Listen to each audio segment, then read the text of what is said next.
Menda kuladi ona. Sen o'rgatgansan-da. Qilma shunday, Nilush. Karingga o'xshaysan. Qani? Yoqasini qistirsam bo'larkan. Assalomu alaykum hammaga. Yaxshimisizlar, sizlar? Yo'lga chiqdik. Bugun Dilbar iftorlik qilyapti. U kungi parkda piknik qilib iftor qilyapti. Inshaalloh 20 minutda shahda bo'lamiz nasib bo'lsa. Yetib keldik piknikka. Mo'sinmi? Sumkani olmading, Nilush?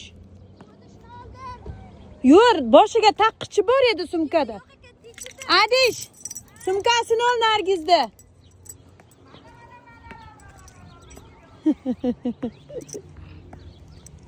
Men mana yashillarni ko'rib, ana orkestr konsert qilyapti deb nariga ketib yotibman.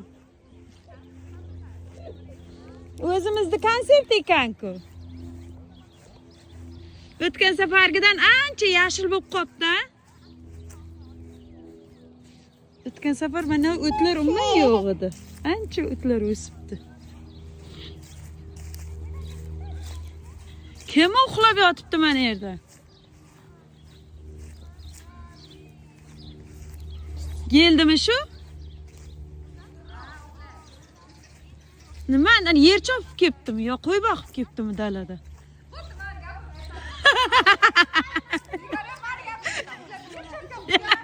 Shuni yo'q. Qaysi dalani chopib kelgan bilan yagana qilib kelganmi deyman-a? Nargiz buncha chiroyli. Nargiz yangi loloshlarini kiygan. Shundaymi? Mana bosh oshpaz Dilorom opa.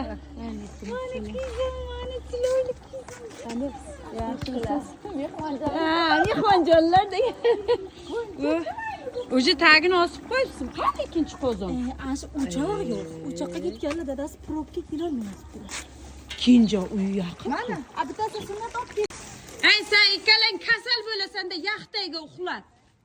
Mana yerda ikki kishi maktabda, buni Amerikaning maktabida ana paxtaga yaganaga olib chiqqanmi, chopib olib chiqqanmi bilmayman, rosa charchab ketdi-da maktabdan. Ha? Shanbalikka olib chiqdimi maktabdan? Yiroqdan turdi. Qiynalib ketibsizlar-da rosa. Voy. Mana stollar tayyor. Dilbarxon hamma narsani taqiqlab o'tiribdi. Bu o'g'il bolalarga, erkaklarga o'tgan safargiday bo'ldi-da, bu yoq ayollar. Oshga boshlaydi qizlar. Go'sht bilan to'lib qoldi-ku qozon. Guruch bilan sabzini qayerga solaman? Bu qozon ham kichkinalik qilayotgan. Yana boshqa qozon olamizmi deyman endi. Kecha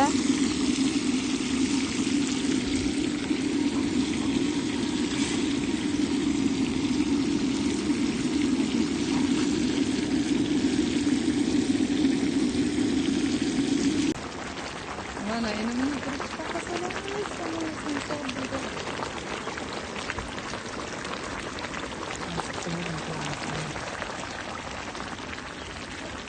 Bu birinchi qozonimiz.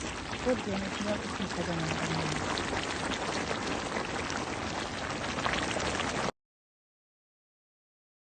Ikkinchi qozon boshlaydi. O guruch sig'ami buncha go'sht? Yo'lini qilamiz, nimadir qilamiz, guruch qolamiz. Birinchi qozon mana yerda tayyorlanyapti. Hali guruchga bu yoq ishlasa bo'ladi. Qalamtirlarni qarang. Survatchalar. Qashqadaryoning oshi. Shuning uchun guruchidan ko'ra go'sht ko'p bo'ladi. Qashqadaryoliklar go'sht yeydi, ko'rdi. Nima deydi ana? O'xshamaydi bo'lmas. Kim edi anavi? Avazoxin. Hamma narsa go'sht bilan deydi-ku. Shundan ikkinchi qozon. O'tgan safar bitta edi qozon. Yani reislarimiz. Bitta qozonniki uchmuch bo'lib qoldi. Shunga bu safar nima deydi, ortig'i bilan bo'lsin deb ikkinchi qozonni ham oldi. O'zbeklar pul tashlash. Nima? Chechan mahallasining o'choq qozoni. Arendaga bermaymiz. deb qo'ying. Faqat o'zimizniki desanda, ya beramiz so'ragillarga desam. Sumalakni so'rab yotdi Dilorom opa. Nima qilamiz? Qilmaysizlarmi deb. Yomon tomog'im tushdi. Yana Go'zal opa uyida 2 kilogina qilib uyiga o'ziga osgan. Shunday chiroyli chiqqan. 1,5 kilodan 7 kilo osh bo'ladi hozir. 7 kilolik. Qani Lazar? Shu guruch bordi, men bormadim deb yozganlar. Shu guruch ham boribdi Amerikaga, men qachon boraman deyshi. Mana kay. Lazar Xorazmda. Lazar guruchi. Mana 6 kilo 800 gram ekan. 5 pound. Mana shuni hozir 2 bo'lib, ikkita qozonga osadi Dilorom opa. Keskan osh yo'lda kelyapti. Sveji qilib, ana qilib kelishyapti. Qani boshqalar? Cheta.